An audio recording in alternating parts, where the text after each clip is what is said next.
All right, we are live. Welcome everyone to Rebel's Kitchen. This is our second episode. Today we are going to be talking about edible flowers and what you can do with them in your kitchen.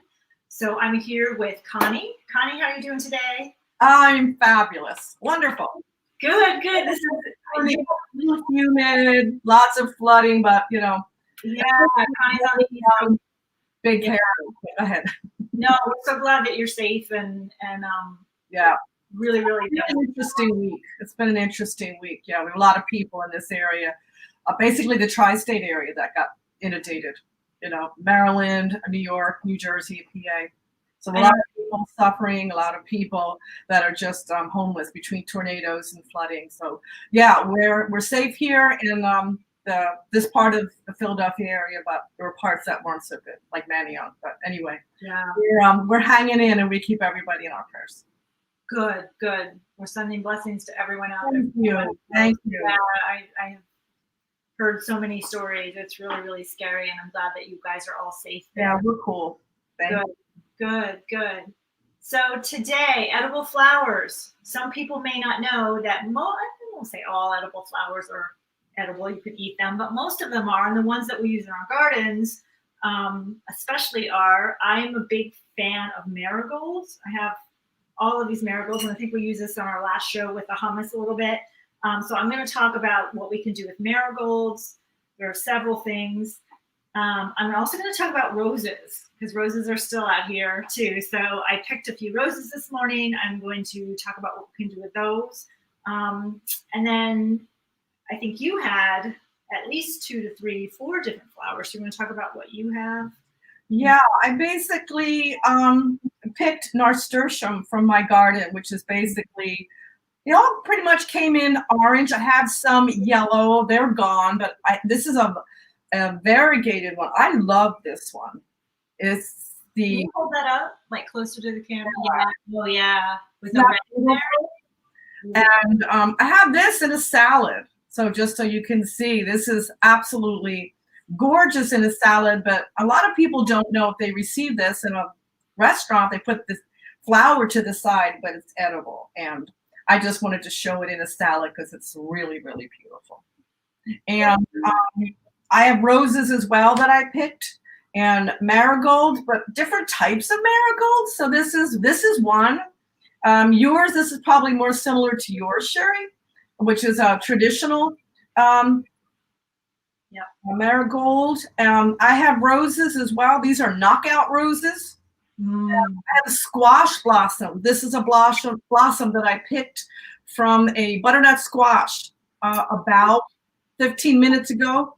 And this little guy is from a patty pan squash. And he's suffering a little bit, but much smaller in size. And I'll show you, I never grew a patty pan squash, but just to give you what that is. So most people know what a butternut squash is. This is a patty pan squash. And this is the blossom from this squash.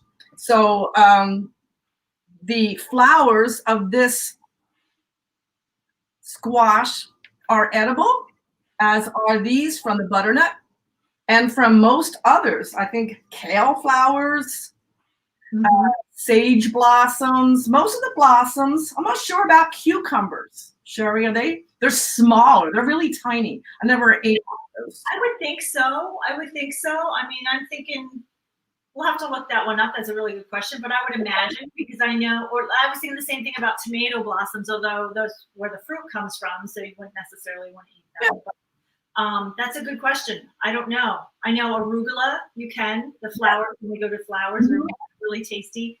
What was the other one in my garden too? That basil flowers. Yes. Are really, really yummy. Yeah, they're those beautiful purple flowers. If you have just the traditional basil, Italian basil, are really pretty, and they almost like a lavender. So they've got little, the little petals, and then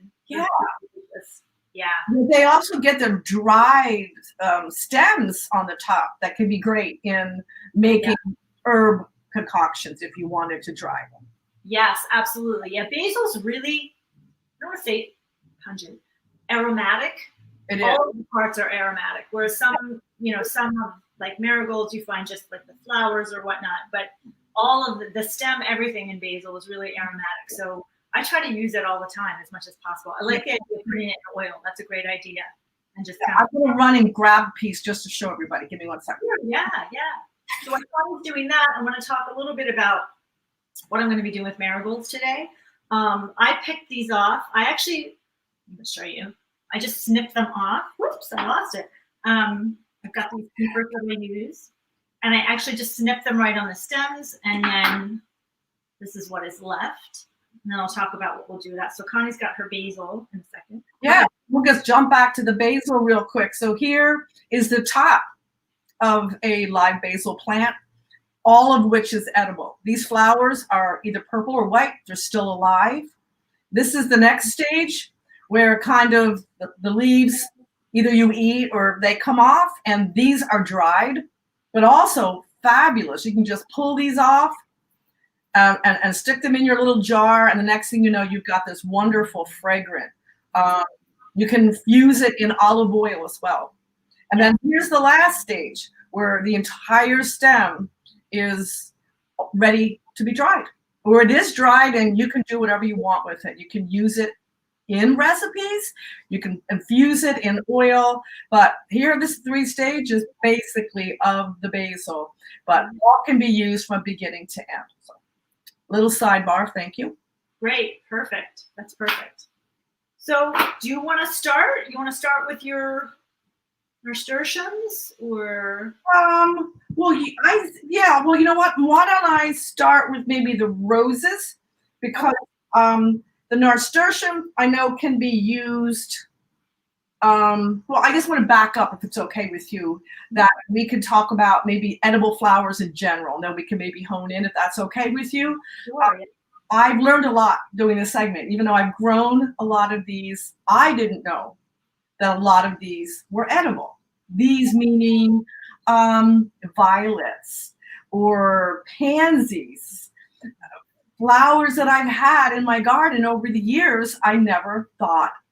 I've seen them dried. People make arrangements, or they would put them behind glass or whatever, but I never knew they were all edible. So for me, I think it's fascinating to go on this journey with you and share with everybody what I've learned just doing this segment for Rebel's Kitchen. And these flowers can be grown in containers. They can be grown in your garden alongside of your, you can have companion plants with these, actually, because you figure if you have a chive or whatever you've got in your garden, you can plant your flowers next to it, a little patch, and they're pollinators.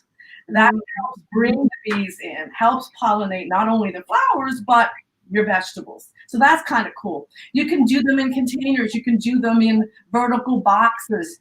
I wrote a few things down. Hanging baskets, in your beds. It can be grown pretty much everywhere. And harvesting is an important part of any edible flower.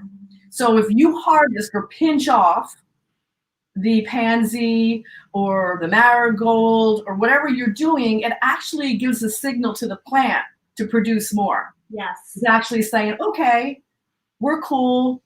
We're just going to produce more. Yes. We don't have to sustain that flower any longer. We're going to produce more. So I really like that aspect. Many times we'll deadhead marigolds, especially because they seem to be more obvious when they get finished, the flower. But I know you can talk more about that, because I have not worked with marigolds much, but it's kind of like deadheading. So if you want to deadhead, you can use what you're taking off, especially with the marigolds. And if you want to use them in recipes, dressings, sauces, infused oils, it's all of it's good. So then as you're harvesting off the plant, the plant is actually going to produce more. So Yeah. That to me is, it's a win-win. Definitely. And by deadheading, I've never called it that. I'm assuming you mean you're picking off the dead flowers. Correct. The dead stuff, And actually that gives the plant more energy to produce what it needs to reproduce. And so when you have basil, a lot of gardeners, I remember learning, I think my mom actually taught me this, you would, with basil, you get the fluffy stuff on top, like these big, beautiful leaves on top. And then this, down the stem, you've got these leader leaves. But if you pinch off the top of basil, that's the best place to pinch it off because it will reproduce and grow more fluffy tops, and then you get the flowers. So, so plants are amazing like that. Like they know, it's just like kind of like,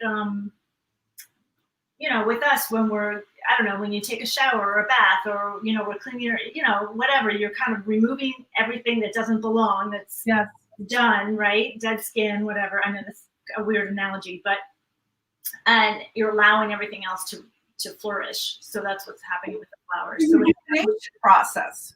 Yes. Yeah, totally. So deadheading means the flower is dead, i.e. the marigold, the top of the marigold would be dead. If you wouldn't necessarily use the deadheaded pansy or violets if you wanted to use it in infused oil or to make a spray with it. You basically want to have the flower, pinch it off. So that would be harvesting it.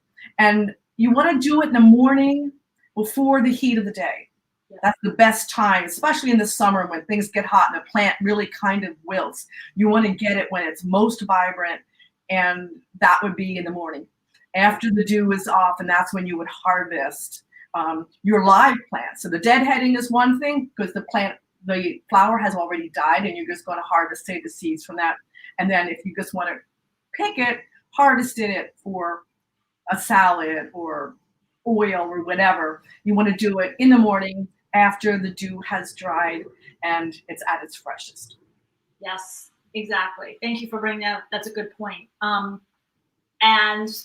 Connie, you made reference to when you do deadhead and you pick stuff off, because I just want to, since we're on that track, there are usually sometimes in sunflower seeds. So like sunflower, as I'm saying, sunflower is a perfect example. When they're done, the flowers are done, and you can tell they're dead. You chop off these big heads, and inside are the sunflower seeds, and then you can, shell them, kernel them, eat them, or you can plant them, right? So when they're dry and ready to go. Or the birds eat them. Yeah, or the birds eat them, exactly. Same with the marigolds. Like these are ones that I took the petals off of. I dried them, and then if I were to open up this pod, you can see these really cool, they're just long seeds. These are all the seeds from the marigolds. And I've planted these over and over again with my vegetables. And they're great deterrent because I've got a lot of critters around. So that's one thing you can do with these marigolds. So now, petals, I think you mentioned before, the petals are really tasty. They're sweet. Yes. They are, but they're almost like a minty arugula, but not as pungent or spicy as arugula. Arugula is more peppery. It's more peppery, yeah. These have more of a minty, like a mix between them. And you can actually eat the leaves too, which I think we talked about last week. But if you're going to eat it in salad, you don't want to eat the whole thing just because it's not palatable. I'm sure it's not going to hurt you. I think pretty much everything in the marigold is edible.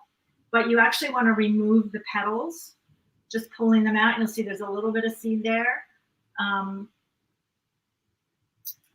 And then they can go right onto the salad, right? Just like that. Right. Yeah, and they're really, let's try them. These are actually spicy. Oh. They're actually spicy. That's interesting. I'll have to try one of mine. Almost bitter. Which normally, I guess it depends on the type. Oh. Yeah, this one's not bitter. No, not bitter? Very good. Very good. Yeah. No, it's very good. Nice. Yeah, it's not bitter at all. I like it a lot.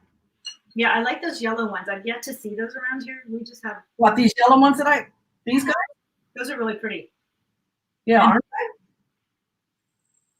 I like them a lot too. I like those. Do you mind if I talk about can I just ask you, how do you keep your seeds? So you've taken your marigold head is dead. You've pulled off, when it was still alive, you pulled off the blossoms for a salad. You keep the little pods that have the seeds that you just pulled apart. Mm-hmm. Where do you keep those? What do you have to do to keep them for a year till next year? So there's a couple ways. I use empty pill bottles or empty vitamin bottles, and I'll just label them. Okay. I like them because they're dark, they're not light, so they keep out the sun, right? Mm-hmm. Stay nice and dry. I've also seen them saved in little tiny envelopes, like dark brown envelopes, mm-hmm. right? So not see-through. But these guys last a long time. I mean, yeah. And will you date them? What's that? Will you date them? I do date them. Okay. I do date them. Yep. Label, date it. Okay. Yeah. And I have had seeds from 4 or 5, 6 years ago, 7 years ago that I've tried just to see what happens. Okay. Sometimes they take and sometimes they don't. So right. Exactly. Yeah, I've had seeds that I purchased that are packaged for this year that don't work. So somewhere in the shipping processing, they got spoiled or whatever. And the patty pan squash that I used this year, that's several years old. Okay, nice. They were the seeds, the heirloom seed was given to me and I tried it and it worked. So it's always fun to see them come up or not come up. For me, it's great. Oh yeah, I think it's an experiment, and that's what I love about gardening too, is that it really teaches you patience. It teaches you perseverance. Yes. It teaches you creativity because you've got to figure out, okay, that didn't work. What do I need to do to maybe change the conditions, right? And see how I can make it grow next year or in this cycle. So it teaches you a lot. It really does. Yeah, absolutely. So, okay, maybe I'll go into a little bit of rose petals, if that's okay with you. Yeah, let's do that. The rose petal, I thought of a spray today because I am highly allergic to artificial sprays, plug-ins, those type of things. And when the pandemic started last year, I created my own sanitizer. I basically took a dark bottle and put 70% alcohol in there and put essential oils. Yes. But you can put herbs in there. It's the same difference, basically. And I've used that for, a year and a half, and it really worked well. And every time I spray it, if I'm in a restaurant or whatever, people are like, what is that amazing spray? And I put in a number of different essential oils. Nice. So that's for sanitizing your hands. But if you want a rose petal room spray, so that's kind of cool. I have a little recipe. It's a cup of organic rose petals.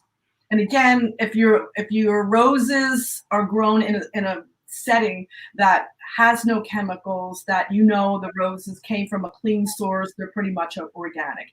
If you're spraying or dusting the roses, then I would not use those petals. Are you in agreement, Shuri? Absolutely. Yeah, that's just not going to be a good thing. Yeah. Just to ingest, to spray or eat or whatever. Yeah.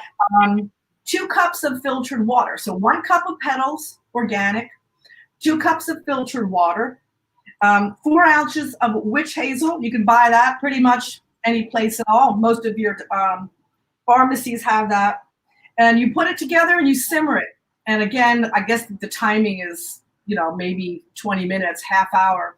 And then you strain it and let it cool. And then you can put it into obviously probably a larger bottle than this, but you've got this amazing infused spray for your room, for your bathroom. No chemicals, nothing toxic. Everything it's all healthy. It's really wonderful. Most of our chemicals, most of our pollutants come from the interior of our homes. It's a known fact. Anybody can look it up. It comes from inside our homes. So Shuri and I look for ways to not only for our personal being, but for our homes. How can we, remove the toxins from our homes? And this is a beautiful way, is to make your own sanitizer, to make your own room spray with with rose petals. You can also do the same thing with the lavender petals. Yes. You can also make lavender, which is also edible. I don't believe every single lavender is edible. I know the English lavender is. So I think the formal name is Lavandula angustifolia. That is AKA English lavender. That's the one that you can pretty much do anything you want. You can ingest it. You can have it for spray, anything you want. There are a few lavenders. I think they've gotten creative out there in the lavender world, but the English lavender is really the best to use if you want to infuse it. And you basically would do the same thing. Make sure your lavender, the tops of your lavender, I picked a few today, and make sure they are organic. Make sure, they are not soaking wet from a rain or from the dew or whatever. If you want to use them in an oil or with an oil. Say you wanted to make olive oil infused with lavender. You would make sure your lavender is dry before you put it in there. Otherwise, there's a chance for mold, and you don't want that. So make sure it's nice and dry, and that would work beautifully. I know this dried lavender is part of the ingredients in herbs de Provence. They use English lavender in that spice, with thyme and a few other things. But there's lots of ways we can use lavender and rose petals in oils and sprays. So, all right, Charlie. Yeah. I could go on, please. I just a delay because it was kind of hard to catch on the right vibe when you come through. The one thing I want to point out too, and I know you'll have suggestions too, Connie, is if you're not sure it's edible, there are several ways to find out. You can get a foraging book, edible flower books. I have an app on my phone, and I'm gonna drop this in the description box too, so people can check this out. I can't think of it now. I think it's like PictureThis, but it's really all about identifying flowers and plants. I know there are ones specifically just for foraging and edible flowers and things like that. But the rule of thumb for me is if you don't know, don't eat it. That's what I always say, until you're absolutely 100% sure. And so good rule. Means cross-checking it too. You might have something on your app that says yes, and then maybe you want to go do a web search and make sure that it's exactly edible, and then maybe you want to look in a book or talk to a friend who's familiar with that. But just a disclaimer, be really, really careful about what you eat, because there are some things, some flowers and certain versions of flowers that are not edible. So just want to put that out there. Yeah, I mean, truly. Most rose petals are, interestingly enough. I haven't found one. I've done some research that wasn't. Okay. So the lavenders, yes, you can get some that just, I don't think they're going to kill you, but they're not going to taste very good. Yeah. Rose petals, I think just about everyone, as long as it's organic, is good. Yeah. Great. I know you might talk about the sugar. I'll talk about the honey part of that. So say you would like rose petals infused or honey infused with rose petals. You would put a layer of rose petals in your jar. You would I used organic raw honey, pour a layer of honey over the rose petals, add some more rose petals and some more honey. And basically, you don't have to fill the jar up, but as much as you want to make at one time. Seal the jar and shake it once in a while for like 2 weeks, because rose petals have a tendency to either float or sink. I'm not sure what it is, but anyway, it's just nice to keep them moving, infusing the honey. And then you can drain off or pull out the rose petals, or you can eat them. Whatever you want to do, because they're edible. Some people don't like the taste of that directly into their honey. Other people love it. So you would just basically layer the rose petals and the honey, and then shake it for about 2 weeks, and you're ready to go. Nice. Would you crush the rose petals? That's just a question I have. I don't know. Like to release. I don't know. I have always just used them like this, but I guess you could. Crushing probably would even maybe enhance it more. Yeah. I know that the sweeter the rose petal, the fragrance. So if you walk by the roses and you're like, oh man, this is so fragrant, they're going to give you more flavor. Yes, that makes sense. They'll give you. But if sometimes you have to get right up to a rose and you can barely smell, the scent is so subtle, that is not going to give you a very deep rose flavor. Okay. So you would probably hunt around. Yeah, the stronger, the sweeter the scent, the greater the chance of it being stronger for your infusion. That makes sense. Thank you. I was just wondering. Did you want to say anything else before I go? No, I was just curious about the rose petals and sugar because I haven't done that. Yeah, it's interesting you said that because I did not smell these when I picked them. This one is pretty fragrant. It's Okay. really beautiful too. I don't know much about roses, but gorgeous, matches my shirt. Yes, exactly. This one does not have much flavor fragrance. I'm almost wondering what kind of rose it is. Do you know? I did not look this up. No, I don't know.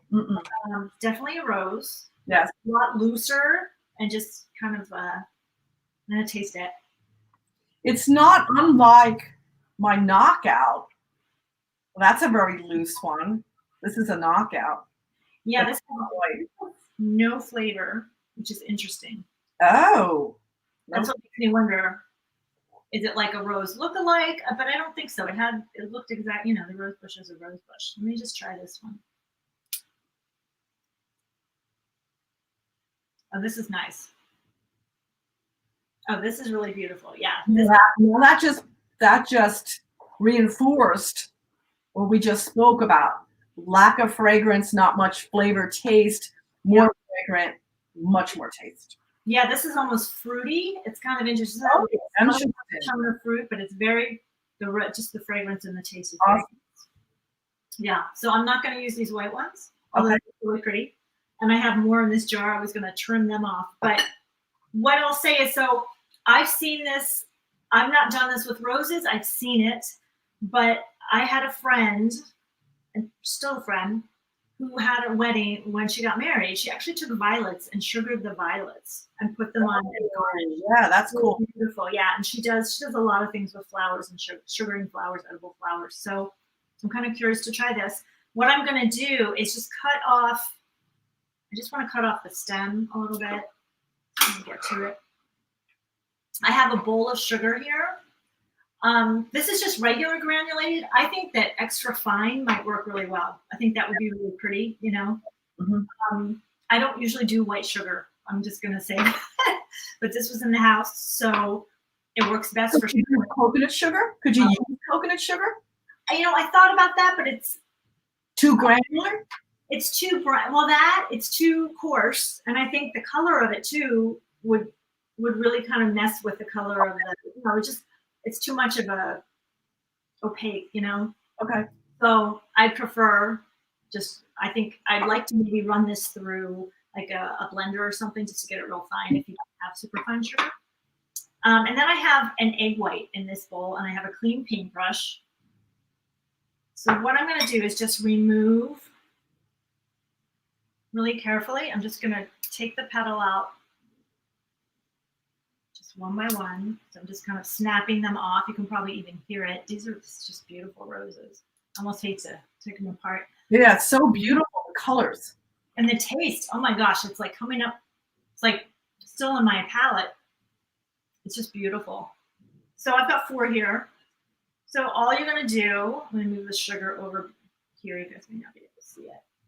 You're just going to layer the egg white on top of the petals, both sides. And then you're going to dredge it. That just means you're just kind of gently pulling it through the sugar. Let's see if you guys can see. Yeah, they're really pretty. I don't know that I would use coconut sugar. Yeah, I see what you mean. Because it would, yeah. I get it. You can see how pretty that is. Beautiful. Yeah, it's really pretty. And then you just lay it on your plate. Right there. I'll do a couple more. So same thing. So you don't do anything else with those? You just do what you're doing? Exactly. And but as I'm doing this, Connie, I'm thinking like, you and I are mostly, well, you're all plant-based. I'm mostly plant-based. If you wanted to eat these, what's the alternative? Instead of using egg white. So I was thinking maybe xanthan gum with a little bit of water. I was just thinking that water would work. Filtered water would work probably. Yeah, I was wondering if it's thick enough to hold, like if it's emulsifying. I don't know. I don't know. That's interesting. Try it. I can try it on here. Let's see. Yeah, let me try it. Oh my god, these are delicious. The taste is just lingering in my mouth. Truly. Rose is a very high vibrational flower and fragrance too. It just really calms and clears, and it's really nice. Well, I'm gonna try it, Sherry. Yeah, I'm gonna try it with you. So I'm just gonna rinse off. You guys can hear the water going. Rinse off my brush.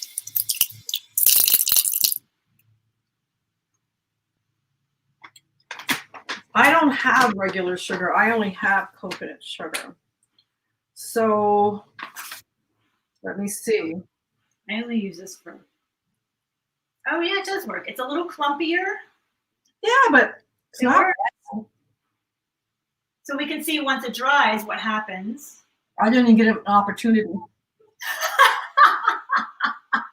I ate it. Well, now you're kind of like, really good. Oh my gosh, right? Gosh. It's That's really not bad. I mean, it's really not bad with the coconut sugar. Really? Now, what do they look like? Can you have one before you put it in your mouth? I mean, you oh, that's good. I know. I'm thinking like a sweet snack instead of like candy or. Well, it is clumpier. It is, but it goes in your mouth, and then. I mean, if you're doing like a cake for a garnish or something, but it's not bad. Oh, that's not bad. Well, it's not bad. Wow. Okay. I like that. Yeah. I'll try it with my coconut sugar. For sure. I could totally do that. Yeah, I'm digging it. This is nice. I like it. Yeah, me too. Now, so these would be great on a cake, pies. Yes. Yeah, cupcakes. Chocolate mousse, like mousses, like you have little individual cups of mousse. It would be really pretty on that. And it would go really well with chocolate and some of those vanilla-based flavors. Most definitely. Yeah. So I didn't even use a paintbrush. I just took the rose petal and dipped it in. I just basically went like this, dipped it in, and dredged it. Okay. So if somebody doesn't have that available, then that's also an option. That's great. Good to know it works both ways. Yeah. I just wanted to mention, were you finished about speaking about the roses? I think so. Yeah. Okay. I just wanted to, real quick, if you wanted to make a kitchen oil with lavender or the rose petals, or something for your salads or whatever. Most times you would probably use what you would use for cooking in your kitchen. Would be extra virgin olive oil or whatever you use. That's what I usually use. If I'm going to dress a salad, I'll add lemon and honey to that, and that's what I usually use. But if you want to infuse an oil for your body, somebody might want to know what kind of an oil. So it would be any kind of carrier oil. Okay. So that basically, it could be extra virgin olive oil because it's going to be infused with lavender or both, or rose petals. It can be hemp oil, coconut oil, avocado oil, grapeseed oil. So that's considered a carrier oil. All those oils are also great for salads or for anything else. I don't use coconut oil. I use mostly coconut oil for baking. Yeah. That I usually use for salads. I'll usually do the extra virgin olive oil. Nice. So I just wanted to kind of put that out there. So if you wanted to use it for your skin, a carrier oil, as long as it's organic, clean, and then infuse it with your herbs. Wow.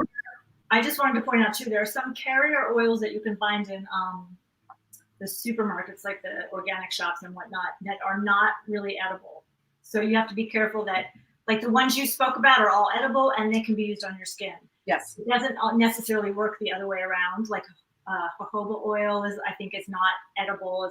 It's not. Which one? Jojoba or jojoba. Yep, I don't use that. Yeah. And there's some other ones too. Shea. I wouldn't eat canola oil anymore just because. What's that? Canola. Canola. Yeah, no, that's No, no. Manufactured. Yeah. It's not good. Yeah. Processed. Yep. Too processed. Who knows? We won't get into that. Exactly. Well, yeah. Somewhere down the line. Yes. Yeah. But yes, good point. No, that's a good point. Really good point. One thing I wanted to say about, can I say one more thing about marigolds? Talk about that. No, I'm finished. So we did the seeds. I talked to you about the dried heads and pulling those apart. I actually, though, have dried some of the flowers, and they look like that. I'm gonna go this way. Everything's opposite, right? So these are the flower blooms that I didn't actually use for salads. I let them dry. I chopped them off, like Connie was talking about, just to encourage more growth. And I dried those petals, and then I ground them up in a food processor, like a NutriBullet, and I got this powder.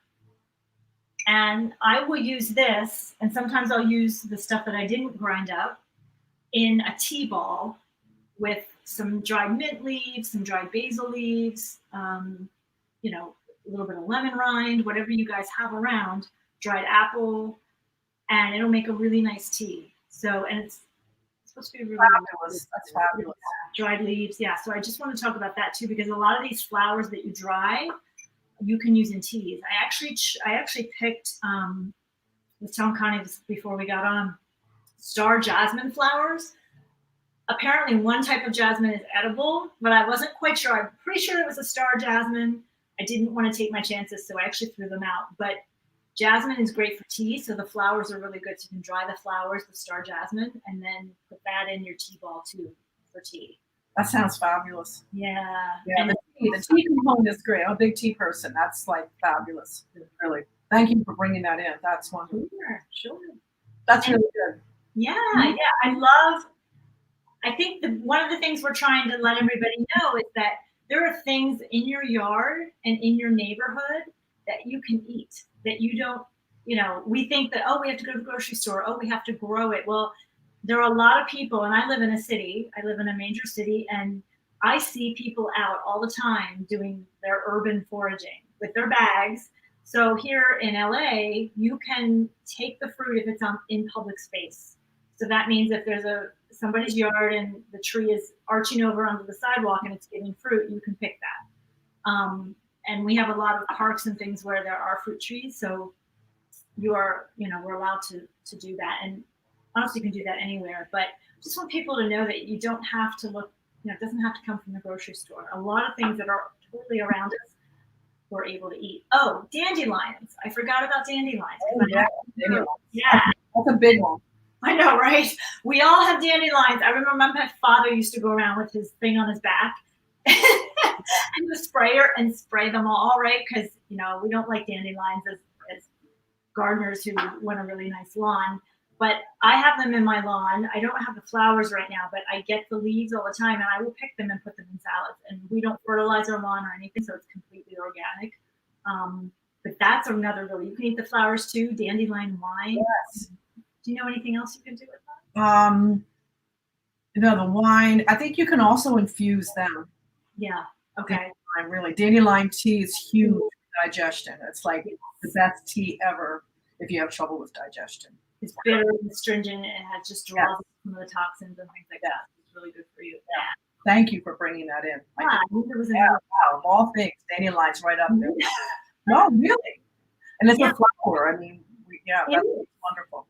It is, and it's good for you. So really taking a look and kind of turning things on its head and looking and saying, that might be kind of interesting to try. Let me see if it's edible, and try it. It's good. Yeah. And it's part of your kitchen. It becomes part of your kitchen. So yeah, wonderful. Thank you, Sherry. Great. Good. I guess we'll talk about 2 weeks from today, the 23rd. We're going to do tomatoes, and especially people in these are probably like, "Are you serious? Tomatoes?" But what do we do with the green tomatoes? A lot of us have these green tomatoes that will probably never totally ripen. What do we do with them? And I was just in an organic restaurant out in the Westchester area and outside of Philly, and they had tomato jam this week. And I believe we're going to be cooking. I think you might do a sweet tomato jam. I'll do a savory tomato jam. And I don't think I've had it in years and years and years. And it was so amazingly delicious. So we'll just give you other ways you can use your tomatoes because we have them in abundance at this time. And I think out in California, you probably have them coming on for the next 6 months. Yeah. We're winding down our season, but what do we do with all these little tomatoes? What do we do with them? And we're going to be talking about that in 2 weeks. It is the 23rd of September, the same exact time, 4 o'clock Eastern and 1 o'clock Pacific time. I'm excited. That'll be a good one. I love the tomatoes. Yeah. Me too. And cooking. We'll be doing some cooking next week. So I thank everybody for being with us. Yes. Thank you, everyone. Oh, I'm going to be doing sun-dried tomatoes too. Oh, yeah, sun-dried tomatoes. Yes. Yeah. So thank you. Yeah, I love sun-dried tomatoes. The ones you get in the store seem to have a lot of chemical additives and stuff, and lots of heavy oil. So I would love. And they're expensive. Yeah. So we'll be showing you something a little lighter, brighter for the sun-dried tomatoes. Thank you. Yeah. Well, thank you. Yeah. Thank you. This delay is so much fun. It is. It really is. I know. Thanks, everyone. Just like Connie said, for being with us. Thank you, Connie. It's always so much fun to cook with you. It is.